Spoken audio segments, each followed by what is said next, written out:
గుట్టలలో ఒక వ్యక్తిని murder చేసేదని police వారికి ఇన్ఫర్మేషన్ వచ్చింది. పోలీసు వారికి ఇన్ఫర్మేషన్ రాగానే ఇమీడియట్ మా teams SI Yadagiri, SI Ravinder, ఆ తర్వాత కానిస్టేబుల్స్ సందీప్, సైదులు, హోంగార్డు వీళ్ళంతా అక్కడికి వెళ్లి ఎంక్వైరీ చేయడం జరిగింది. ఆ ఎంక్వైరీలో భాగంగా డిసీజ్డ్ అక్కడ వ్యవసాయం చేస్తుండగా మర్డర్ చేసిందని తెలిసింది. ఆ మర్డర్కు ముఖ్య కారణము అతని భార్య శారద అని, అతని భార్య అంకిరెడ్డి కూడా ఉంటుంది.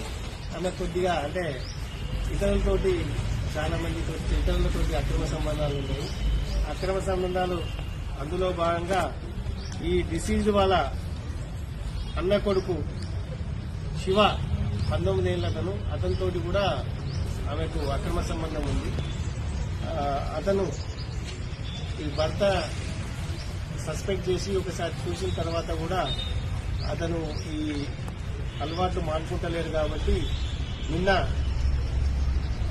మధ్యాహ్నం ఇక్కడ బావి దగ్గర ఉన్నప్పుడు కూడా అక్కడ వాళ్ళు క్లోజ్ గా ఉండడం చూసి ఈ భర్త దాన్ని ఆబ్జెక్షన్ చేయడం వల్ల అక్కడ ఈ దానయ్య ఈ శివను కొట్టడానికి ప్రయత్నం చేశారు కట్టెతోటి. ఆ కట్టె గుంజుకొని ఈ దానయ్యను తలపై కొట్టాడు.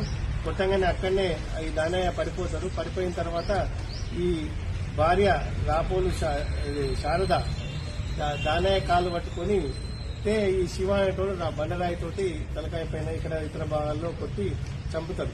కొట్టి చంపిన తర్వాత కూడా ఇతను ఈ శివ అంటోడు గుండ్రాంపల్లి పోయి గుండ్రాంపల్లి చెరువులో అక్కడ సెల్ ఫోను ప్లస్ దుస్తులు కూడా అక్కడ పడేయడం జరుగుతుంది. తర్వాత ఈ ఇమీడియట్ మేము ఈ శారదను కస్టడీలో తీసుకొని మేము ఇంట్రాగేషన్ చేస్తే నేరం ఒప్పుకున్నారు. ఆ నేరంతో ఒప్పుకోవడం పాటు రాపోల్ శివను కూడా మేము అరెస్ట్ చేయడం జరిగింది. ఈ అరెస్ట్ చేసిన నిందితులను కోర్టులో ప్రవేశపెడతాము. ఇలా ముఖ్యంగా గుడ్ వర్క్ చేసిన మా సిఐ వాళ్ళ team, SI Yadagiri, Ravinder, Ajay Bhargav, SI constable Ashok, Uday, Jangaiah వీళ్ళంతా కూడా చాలా గుడ్ వర్క్ చేసి వితిన్ నో టైంలా నేరస్తులను అనేది పట్టుకోవడం జరిగింది ఈ మర్డర్ కేసులో. ఇంకా ఫర్దర్ క్లోజ్ ఇన్వెస్టిగేషన్ చేసి చైన్ ఆఫ్ కస్టడీ కూడా ఎవిడెన్స్ కూడా లింక్ చేసి కోర్టులో ప్రొడ్యూస్ చేస్తారు.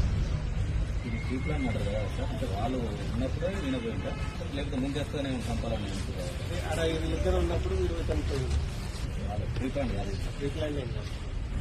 ఆల్రెడీ చంపుతా అని చెప్పి ఇంతకు ముందే నుంచే ఇతను అంటుండట. దాంతో ఊరిపోయేది అంటే బయట ఊరిపోయేది పైకాడికి తీసుకుపోయింది.